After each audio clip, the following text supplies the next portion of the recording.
So today you may have seen our guest in Book of Mormon on Broadway, or most recently in the ensemble of Ratatouille, the TikTok musical, which, speaking of, he now has over 550,000 followers on TikTok, accumulating over 30 million likes, and he's been a main influencer on the theater TikTok, and it's been so cool to watch, the combination of Broadway and TikTok, and just keeping them Broadway magic alive and seeing this representation on social media. And clearly people are loving it. So welcome to the Take a Bow podcast, JJ Niemann. Hi, thank you for having me. Yes. Welcome. We're so excited.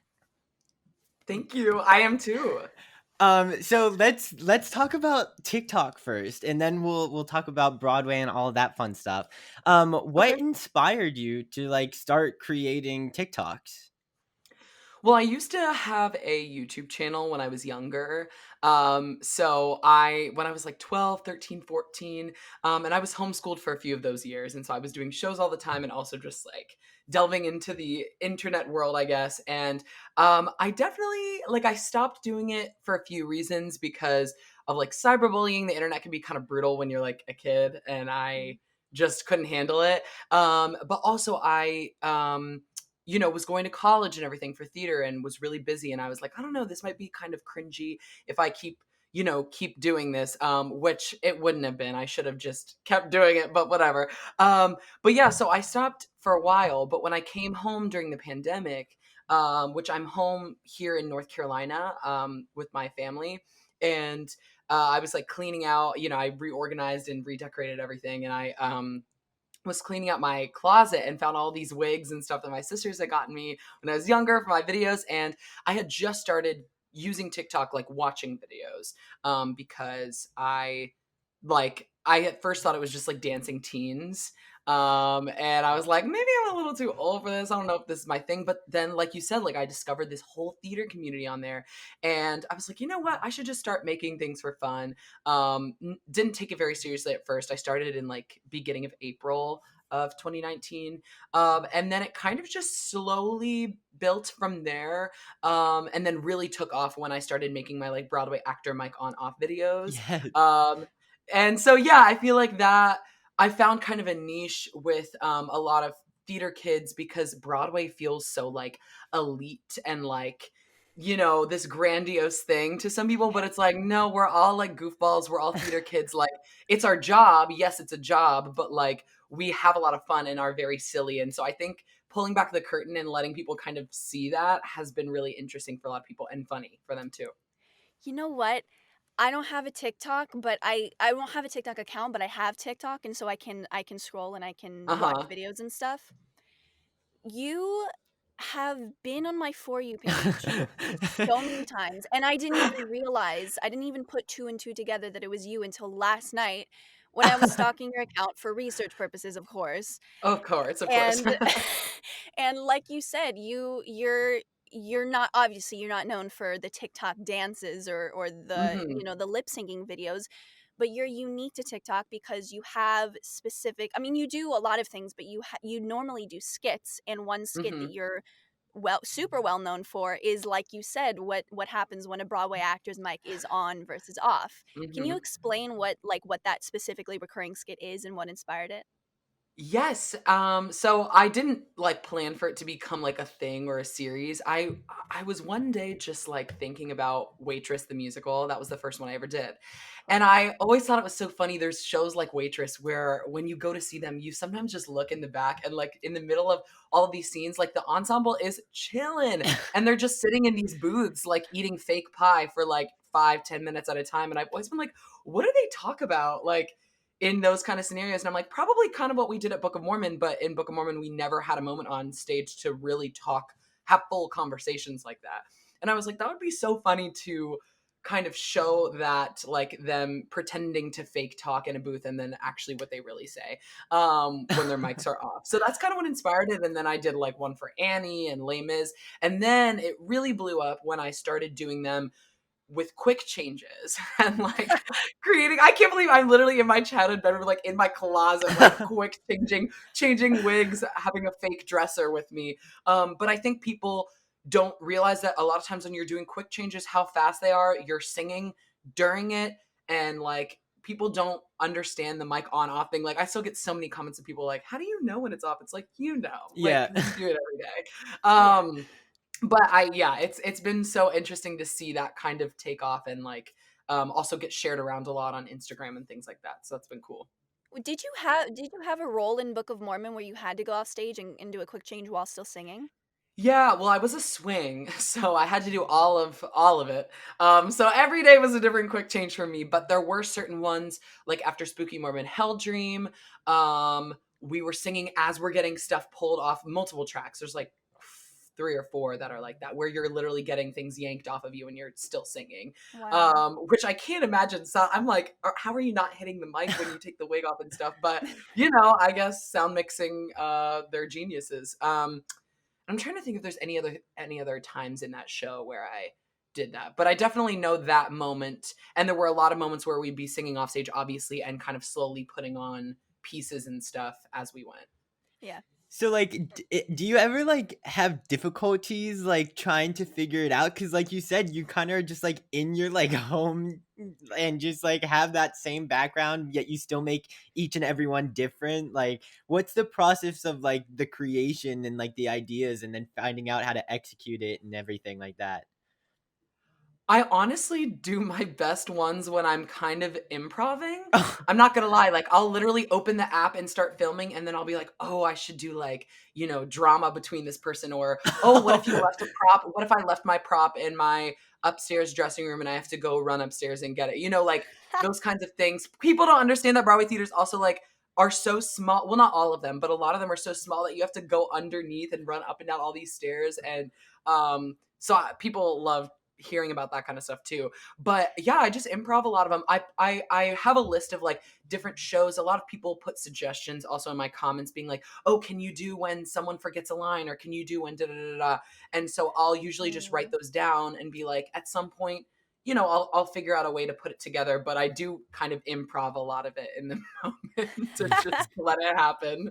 That's Honestly, awesome. that's some of my favorite stuff to hear about. Like you said, hearing about how you go off stage one end and then like 10 seconds later you have to Yep. be on the other end. I love hearing about how people just have to run, and I love how an entire show is going on and you don't realize that pretty much behind the scenes someone is running, someone is rushing, Yeah. someone is freaking out. While doing these quick changes and singing and all of that as they run, Yeah. like it's awesome, and the fact that you're like shining a light on that is just so cool.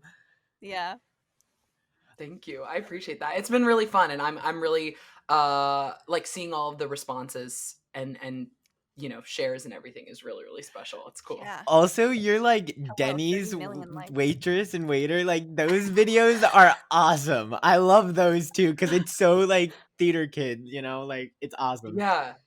Well, and I think what TikTok has shown me, and even if people did one show at their school or did community theater once or children's theater once, like we all have such shared experiences that are universal to theater everywhere.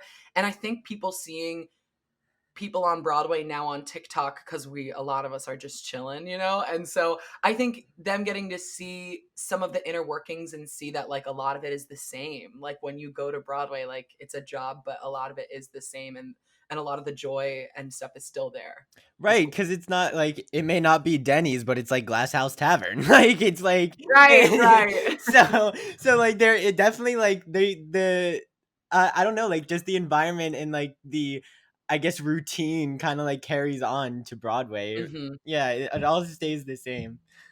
Yeah. It's funny, I feel like a lot of people think Broadway, like all Broadway actors are super like professional and like this, oh I have to do this and this. But honestly, we're all just a bunch of crazy wacko Yeah. goofballs Yeah. who your TikTok show it perfectly.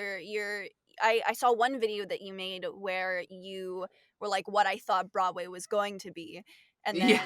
then another one like what Broadway actually was for you, and it was just you having fun with your friends. Yeah. Yeah, for sure. And I think when we're in educational theater and stuff too, I remember telling my parents, because I was, as a swing, I was a replacement, and I had to trail people backstage and watch their Mhm. changes and like watch their tracking and everything. Because it's very specific. So if like one dresser might like you to take your wig off and then your shoes, and then another one is like, no, you have to take your shoes off, then your wig. So it's very, Mm. those kind of things you have to like pay attention to. But I remember telling my parents, I was like, I have been living my whole life in educational theater and stuff with people being like, don't talk in the wings, like don't talk backstage, like da da da.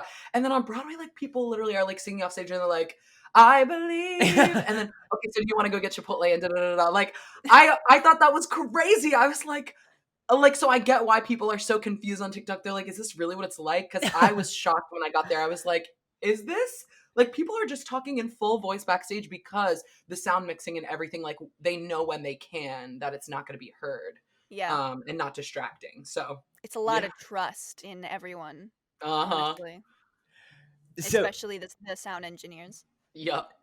so like recently, you the TikTok had kind of put together this Ratatouille the musical. And okay, I have so many questions about this, but so it kind of I'm curious as to what the process was like creating this virtual performance. Can you talk a little bit about that? Totally. Yeah. Well, like I saw it happening and I was like, this is so cute, but like not gonna happen. And then all of a sudden it was announced that it was. And I was a part of like, I created some videos of like imagining Ratatouille in the rehearsal room and all those kinds of things. So I felt somewhat proud because I was like a part of the trend as it was happening, but I didn't write any songs for it. I just used other people's. And so I became friends on social media with Dan Mertzleft, who ended Oh up yeah. arranging all of it, and is so talented and wrote Remember My Name and I think one of the other ones. But we became friends on social media and I literally saw what was happening and I just messaged him and I was like, hey, like, I'd love to be a part of this. And he was like, great, we need singers. And I'm proud of myself for doing that because a few years ago I might have been like, no, that's too tacky. But honestly, for anyone listening, like it never hurts to ask. Like as long as you're not cringy about it, just like let it be known if you're wanting to be part of something, a concert, a cabaret, or whatever. So he was like, yes, we would love to have you. And at the same time, the choreographer Eleanor Scott literally slid into my DMs, No. and was like, hey, do you want to dance for a project I'm doing? And I was like, is it Ratatouille? No. Because I'm already a part of it, but I would love to dance for you. And so I don't think like she had known that I had reached out to the music team. So I'm really glad I got to do both. And it's actually really cool because I have auditioned for Eleanor a ton of times. She was the associate, for Head Over Heels, King Kong, Cats, Reefer Madness, the labs that just happened, and just choreographed Little Shop of Horrors, the revival off Broadway. And so she's now starting to do her own stuff, but I've been in the audition room for her so many times when she's been an associate, and I've always been like, this woman is so fabulous. Like, I've just always admired what she did. So the fact that she saw me on TikTok, saw that I was a dancer, a part of the community, and reached out was like so cool. Oh, what? No, go ahead. So I was curious because obviously like your dancing was on full display. Did Uh-huh. you by chance like help choreograph it? Mm. There were some improv moments for sure. And so kind of what the process was like, it was quick. Like they reached out to us like the week before everything happened. And it was the week of Christmas. That was when we were doing everything. Oh my They goodness. literally we had our rehearsals on the Monday before Christmas, so like the 21st, I think. Was it Um like Zoom rehearsals? uh-huh. So I Oh. went into a friend's studio and it was just on Zoom, the choreographer, the associate, and then myself and Joy, who was the other dancer. And they just taught us everything super, super quick. I didn't really contribute choreography as much as I helped clean and finesse a few things. You know, it's that way with every dancer. They'll be like, oh, I like what you did there. Let's actually do like a slow roll and then fast or whatever. Um, so we learned everything very quickly. And then I had a music rehearsal that night. And so they just sent us the sheet music. We sang in 4 songs, the ensemble vocalists. So we did like the opening, The Rat's Way of Life, and then the finale and the mega mix at the end. And so they just sent us the sheet music, and so we did a 2-hour Zoom rehearsal, which obviously we didn't sing on. So they were just like, okay, so you do tenor 1 here, you sing tenor 2 here. Can you actually record both vocal parts here? You do this solo. Can you cut off on 3, cut off on 4 here? And we just had to like plunk. I was like, thank God that I can like kind of sight read, because we had to kind of plunk out our own notes and record it with our mics into GarageBand and send them the raw vocals, which was honestly very like vulnerable for me. I was like, my raw voice is just out there. Someone's mixing it with everything, and I don't know if I even am singing the right notes at times. So we just kind of had to trust, like you said, the sound mixers and the editors. They're magic, and they did their magic, and we had 2 days to submit everything, so it was due Oh by my Christmas Eve. gosh. Oh my Yeah. god. Well, it turned out fantastic because it ended up raising over $1.9 million, almost $2 million. And there was actually an Mhm. encore last night, which for to hopefully reach that $2 million mark. I don't know if it's come out that you have or not, but it's something to look for. Wait, what did you say? If Did we reach 2 million? I don't know, that's what I'm saying. I don't know if it's Oh, I don't know if it ended up reaching it or not last I night. don't know yet either. I hope so. I I do think it too. will. Yes, God. And they're you guys selling a are lot super of close. custom like playbills and merch and stuff too, I think. Oh, So that's yeah, awesome. Well, I hope raise it turned out fantastic, and it was for a fantastic organization that raised so much money for. So what you guys did in the time that you volunteered, it was a crazy 2 days, but it was definitely worth it. Yes, it was crazy. I was like, I don't know what this is gonna look like or sound like. And then when it came out, I was like, I mean, you can tell it was a little bit quickly put together, and everyone filmed videos very last minute, but it was still like magical, and I think it was just like nice and raw and rough around the edges like a TikTok musical would be, you know? Totally, and Yeah, true. I loved the fact that like there were times where like you guys, the dancers, and Kevin Chamberlain, and that you guys kind of used some TikTok effects to like incorporate TikTok in Uh-huh. it. I loved that. I was like, that's The clone genius. filters. Yes, I loved it. Yeah. And just like the way like there's not a lot of virtual like actual shows going on. There's like cabarets and stuff like Yeah. that. So just to have something like this like during these times is it was just awesome to see. So, like, I bravo agree. to It you was really guys. special to get to be a part of something again. Like Mhm. something bigger than my own videos. Like I got to be a part of a project even though we were all separate from each other. So it was really special. Totally. Yeah. Um, So go ahead. go ahead. No, go for it. I've been talking too much. I'm so excited. I think we both said the exact same thing, You did. like twice. So go ahead. Okay. So let's rewind a bit and Mhm. let's go to the beginning. When did you first want to be a performer? What first inspired you to be a performer? And how old were you? Yeah, I think I wanted to be a performer much longer than I knew. Like I didn't intend to go into it like a career cuz you both were child actors, right? Mhm. Yeah. Like you're like professional, like y'all have are Bucker Tinas, like y'all are booked. So yeah, I literally just grew up doing theater because I loved the community and like social aspect of it. I grew up surrounded by music and dance, and my older sisters were doing shows, and I had to be 8 years old. That was how old you had to be to do your first show at the Children's Theater Oh, back yeah. Oh, in that is Annapolis, the most Maryland. arbitrary rule. Right. Yeah, I don't it's really. like for 5-year-olds, for 7-year-olds, like they know if they want to do it, if they love to do it. Right. They gotta lower that age, honestly. I know. I know. And that was back in Annapolis, Maryland, where there was only a few community theaters. Now where I live in Wilmington, like I moved like a year after I did my first show. I did Charlotte's Web. I was Avery, the little bratty Yes, brother. period. Yes. So, which is a musical. Like, I don't know. I've never seen anybody else do like a musical Charlotte's Web, but I guess it exists. So anyway, I moved to North Carolina where there isn't a professional theater here in Wilmington where I live, but a ton of community theaters, like 15 or something. And so I did shows like year round, and I really just did it because I loved the community. And then basically when I was like a senior in high school, then I was started auditioning for colleges. Like one of my directors was like, there are conservatories and places to train, and I didn't even know that you could train in musical theater in college. I didn't like really put that together that I could actually do that as a career. So I kind of just went all in for the colleges, not knowing what I was doing, but I still did it.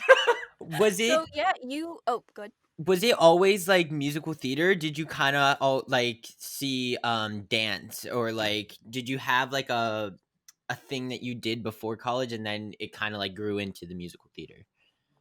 No, I basically just did I don't think I might have done like one play, but it was always musicals. I never did competition dance or any of Oh that. wow. I basically I would do like a once a week like musical theater workshop thing that was like an hour of jazz, an hour of tap, and it was very fun, but it wasn't technique based, so I didn't really learn techniques until I went to college, especially vocal technique was not a thing that I knew. I would not have been able to sing 8 show weeks. I don't know how y'all did that at a young age, but I could not have done Just a that. natural triple threat, like not a big deal. So wait, so you went to Elon University, right? And Mhm, you obviously did their theater program. mhm. And after you graduated, you pretty immediately went into Book of Mormon. Can you explain what that audition process was like and just how quick it was? Yeah, yeah. I love telling the story now because it's kind of like sounds like a Cinderella audition story. Yeah, it But does. at the time, it was so stressful and chaotic, Oh. but in a good way. So I basically like we do, unlike a lot of schools that do showcases in New York, we bring casting directors and agents to campus at Elon. And like, by the way, we raise all that money. The faculty in school helps like a little bit, but we raised like Oh $20,000 to be able to wow. do that by Wow. putting on shows, cabarets, fundraisers, selling merch, all those things, being businessmen and women, Yes, and yes. and so basically, we brought down a bunch of agents. That's how I ended up signing with my agent, CGF Talent, and met with a few.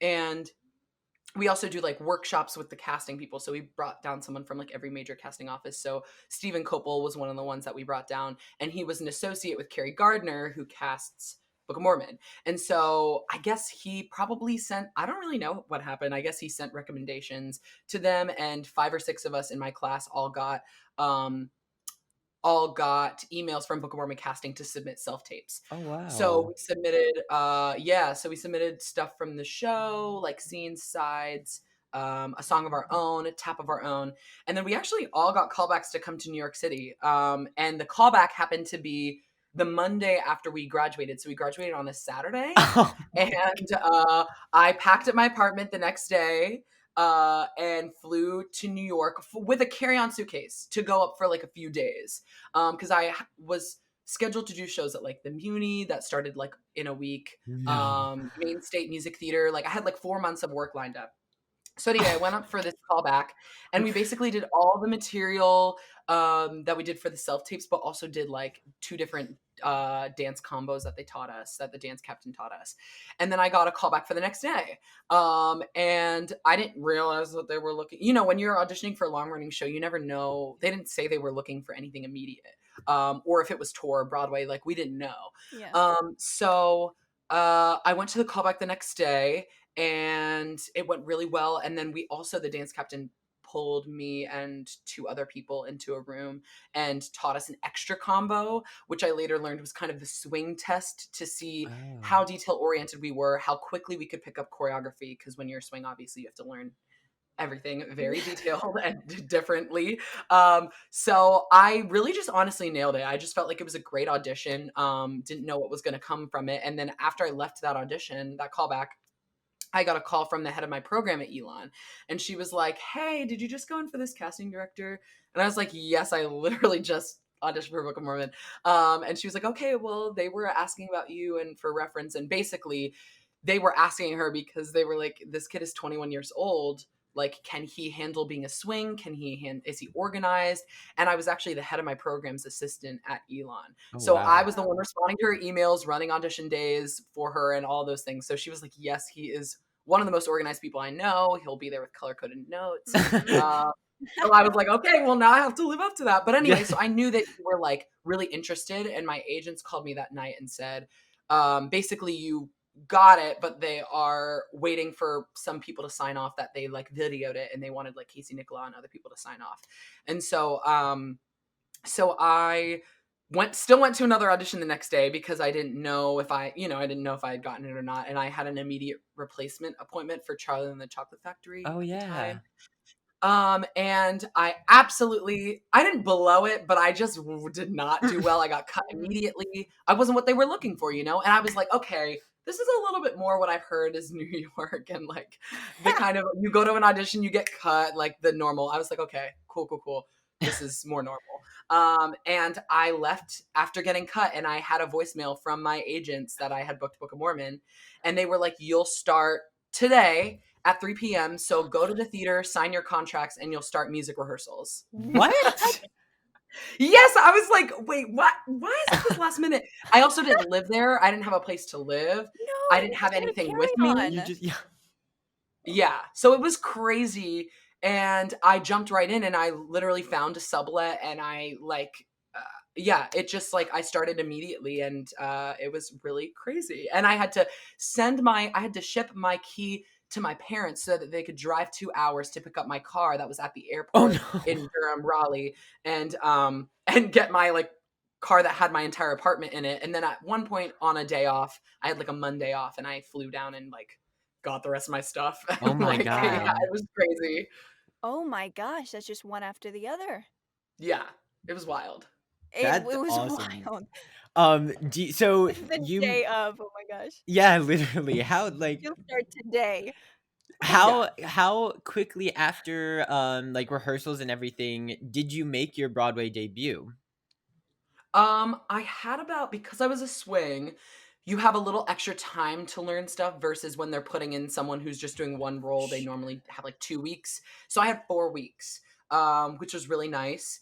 And yeah, it was crazy because whenever, for anyone who's done a replacement, job, like I was in the music room learning, all of my harmonies, just basically sight reading. And he was like, okay, today we're going to do this track that sings, you sing the bottom line here, you sing the middle line here, and then the second from the top in 4 parts, or like, it was very much like wild to learn. So I would just record everything and then go home and drill it all.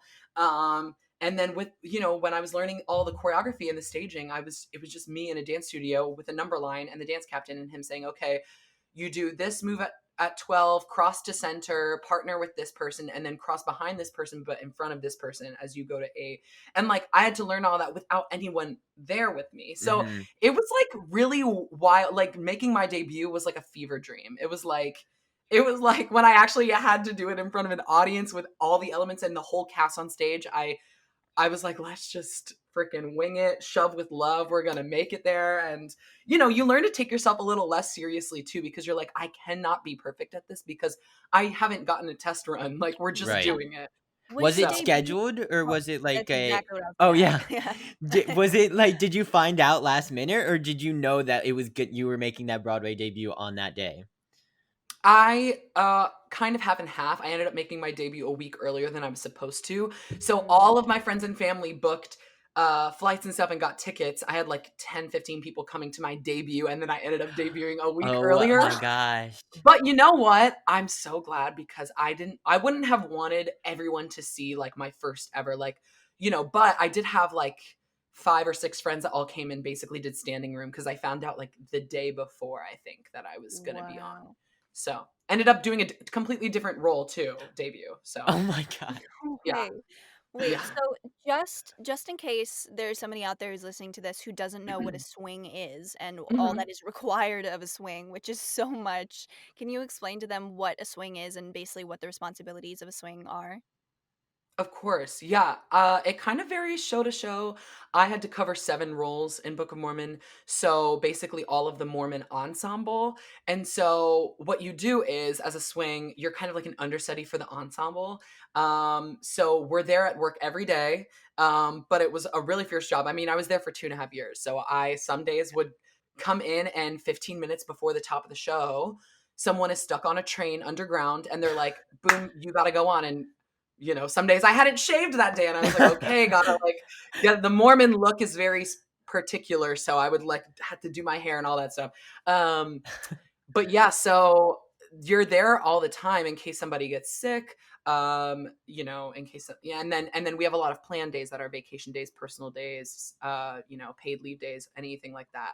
So a lot of dates are planned in advance, but a lot of times you're just like thrown on and you have to just be ready for it. Mhm. Sometimes people go on mid show, or sometimes a lead gets sick and then an ensemble member has to go on for the lead, so then the swing goes on for the ensemble member, so it's a domino effect as well. So yeah, it's crazy, but having to know all of the choreo, staging, like props, set changes, quick changes, vocal lines, solos, all of that for each person, it's kind of like almost like a math equation, but it also is hard when like you might do a matinee singing tenor one and then have to like recalibrate your brain to sing baritone for the Oh next my god. show, and you're standing next to the person that you were that afternoon, so you're like, I'm not that person, I need to like get to this point, Yeah. it's crazy. Did you do anything to stay organized and to make sure that you I guess remembered each individual's part?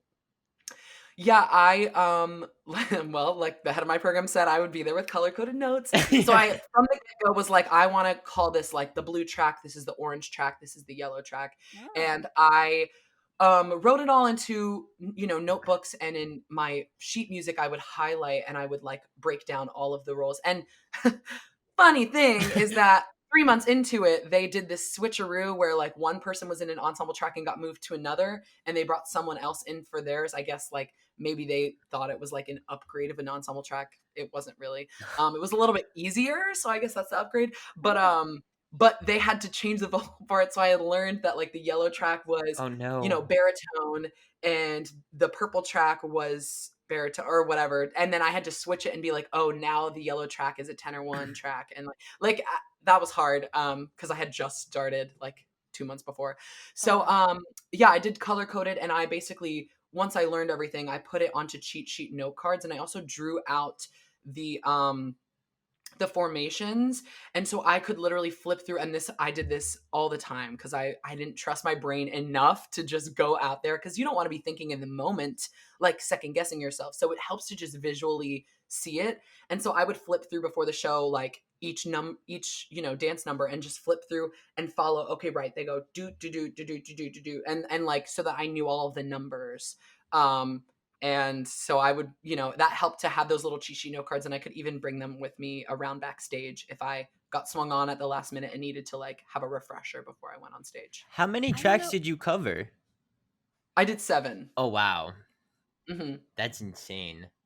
Some shows have like Cats. I think there were like the swings cover like 12 to 15 Oh roles, and like my god. Cats, like Yeah. where do you even, how do you even know what you're doing? I'm sorry. Like there are shows out there that I think are even crazier that I can't imagine swinging.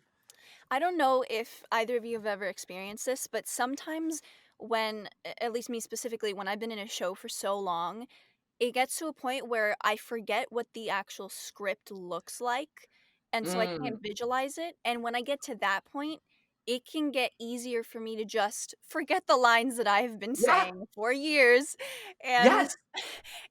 I can't, and that's just my part, like, that's just Right. one single part, I can't even imagine that for swings.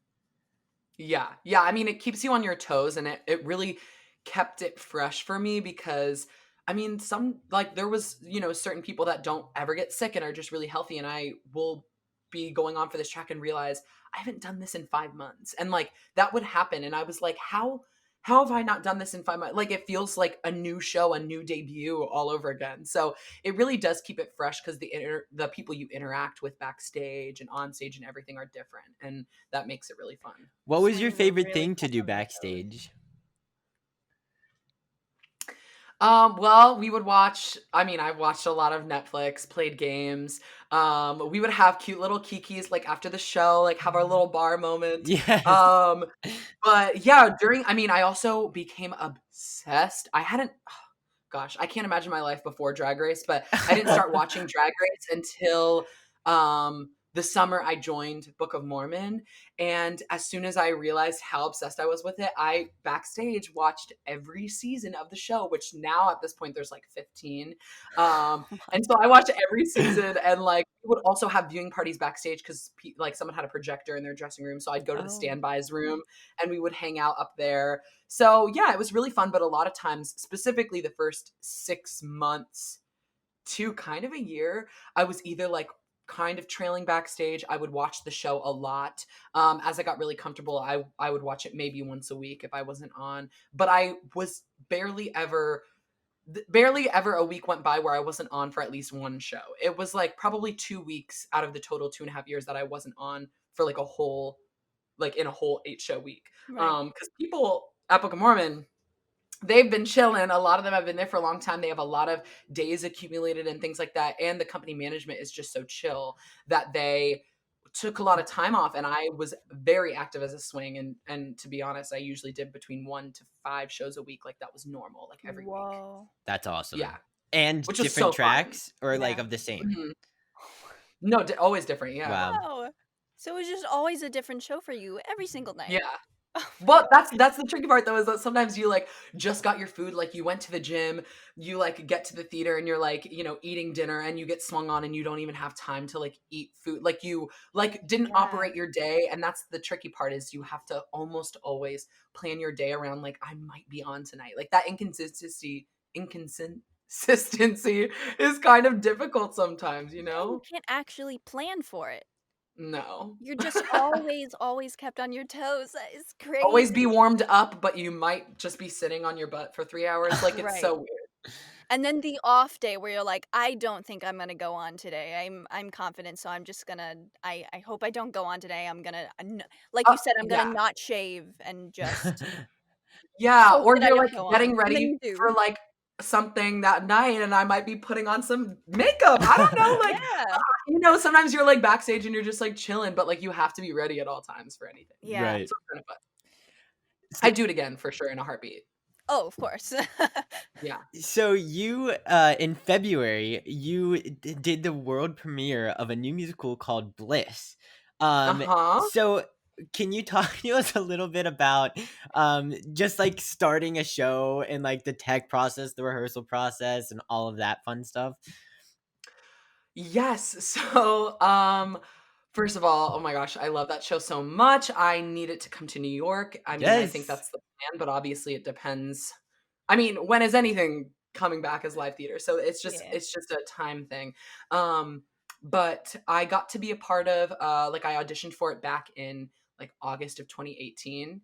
I got cast in like the lab workshop development moment for a month, and that was really fun. Also very challenging to come in every day with new script pages and, oh hey, we wrote a new song Yeah. last night. Like it's like crazy. But I ultimately like really, really want to be a choreographer, director choreographer, but specifically a choreographer. And so getting to be a part of the creation and seeing it work like that, and also a lot of times they just trusted us and were like, hey, can you go in the corner and like figure out an 8 count here? And I was like, yes. Oh, So wow. I got to contribute a lot of choreography to it. That's still in the show. So that's cool. And also because it was a workshop contract, not a lab, we actually have a stake in the rights and stuff still, which is really nice because that was before all of the lab agreements had come through.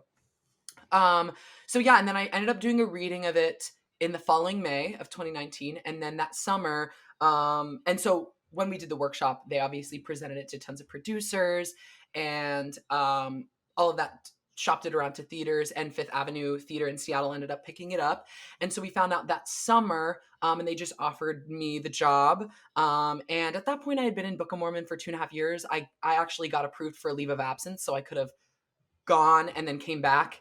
But I was like, I think I've done my time. I lined up some gigs for the following summer. I was going to be doing Newsies this summer, Yes. this past summer. So I was like, I think I want to just spread my wings and audition for whatever I want to, and just kind of be free to do that. And then obviously we got through our whole few weeks of shows in Seattle, and I will say there were a lot of shows canceled at the beginning. We had to cancel like 4 or 5 performances Oh because no. The tech was crazy, and the set, it's like a fairy tale fantasy musical. And so the set was very elaborate, and Mrs. Doubtfire was actually right before us doing their out of town there. And they extended their run a week, which meant they were a week later in building our set and putting it together. And so Right. it just wasn't ready, and it would have been too dangerous to do with Right. automation pieces, not working properly. And so at the time we thought it was like the worst thing in the world having shows canceled, and then lo and behold, every show got canceled after that. But we at least got through a whole run. They even added on some performances. But yeah, the tech process of that was grueling, but it was so getting to see a show from like a studio version of it to its full fantasy spectacle. I got to play a freaking unicorn. I got to be a Yeah. hip hop jester. Period. The show is like so good, and there's so few shows out there now that's a completely original story, book, music, everything. So getting to be a part of that, where they can literally take the show in any direction, they can totally rewrite it if they want to, and they probably still will change some things. But I'm excited for the world to like hopefully see it one day. Yeah, and also like you said that there's still choreography in it that you contributed, to be able to look at it and be like, I did that. That's Yes, like my a little part. yeah, it's Yes. cute. Does it help to in the creation of a show to have like the expertise of people like Mary Mitchell, Campbell, and Josh Prince and all of that when starting a new musical?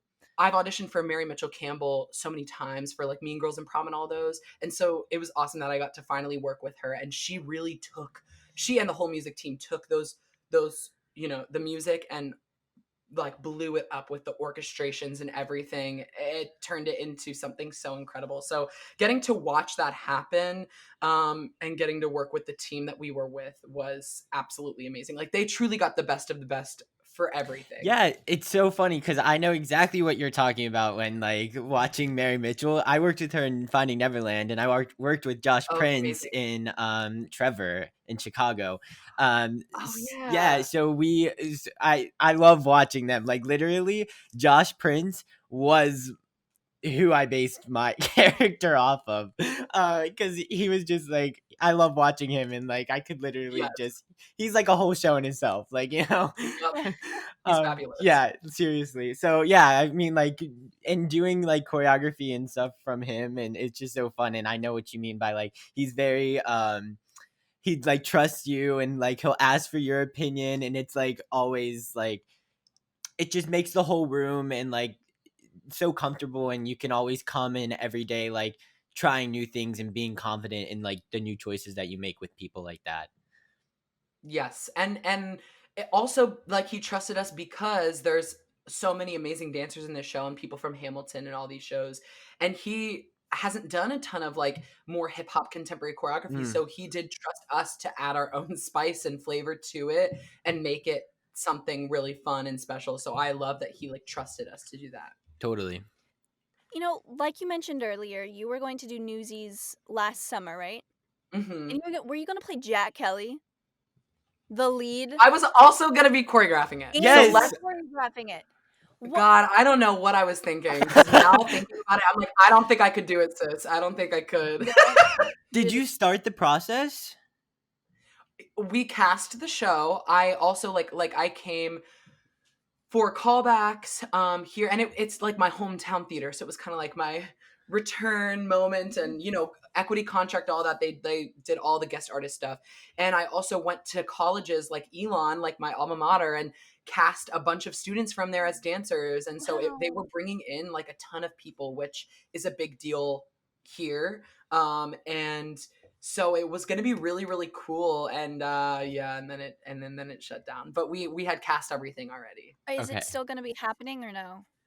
I mean, they still have the rights, and I'm free and available. So, like, if things, theater restrictions, if they find ways to safely do it, we also have a big touring house here now too, so they could do like a distanced audience, because no tours are coming through right now. So, if they're Right. able to do a distanced audience and the stage is really big, like, I think they could come up with something really cool. So that would be fun. And now giving it more thought, would you still do Jack Kelly and be the choreographer? I think I would have to pick one or the other, just because the thought of running rehearsals and yelling and all Yeah. that, and then playing Jack Kelly and yelling, he like yells the whole show. Yeah. So I want to do both, But I think also if I have a lot of time to prepare, I'm just going to come in day one off book and have every choreo thing planned as much as I can, and then pass it on to an associate or an assistant and say, you run these rehearsals because I can't. That's I think Sure. smart. that would be what would happen. Yeah. Wow. And just a couple more questions before we go. Mhm. Um, Number one, I wanted to know what was something you wish you knew before you came to New York and pretty much threw yourself headfirst into the nonstop, um, work of a theater actor. Oh, that's a great question. I think in terms of Broadway, I think you need to remember that it's a job and it's a workplace. I came in very bright eyed and eager. Um, you all might have felt the same way as like kids, working with professionals. I don't know, maybe like, I don't know, but I was very wide eyed, eager, just like, hey, like, what are we doing? Like, I was going into a workplace of a long running show that had been running for over 6 years. And so everyone was like, calm down, little boy, like take a seat, like, and so it was a little hard at times, but I also had to learn some lessons. I had to also learn that like you have to operate your life around what you do that night. That might be someone's first time ever seeing a Broadway show. That might be someone's last time ever seeing a Broadway show. And so you have to recognize that like even though you do it every day, like you deserve, people paid a lot of money and you deserve to give people your best.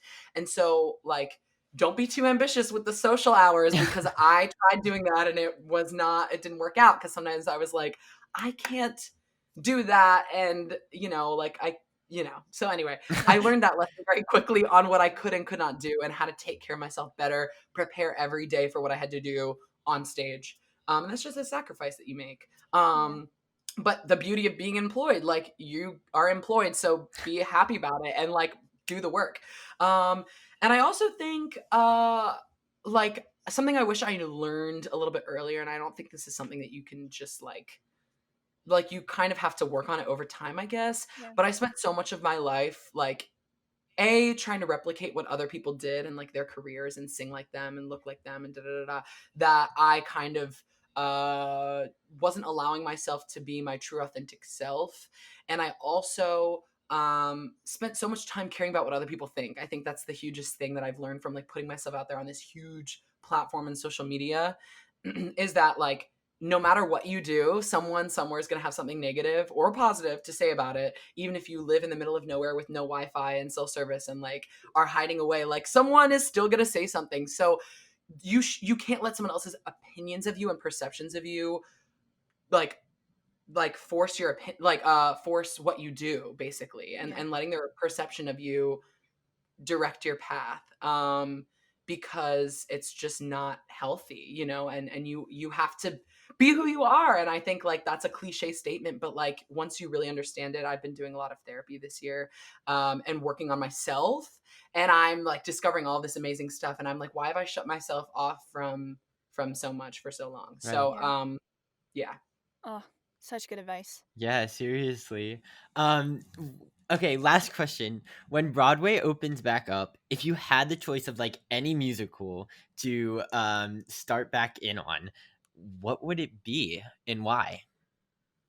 That's a good question. I mean, honestly, I want to be in an original Broadway cast. That is Mhm. obviously a dream. That's everybody has that dream until they fulfill it.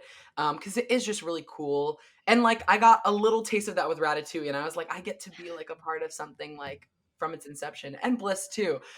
So I would really love it to be Bliss going to Broadway. Mm. Before Mean Girls closed, I probably would have said Mean Girls, because that show is so fun and I love the choreography and love dancing in it. But it's not there. So out of the ones that are there on Broadway right now, probably Hamilton. Like I watched the Sure. choreo Yeah. and I've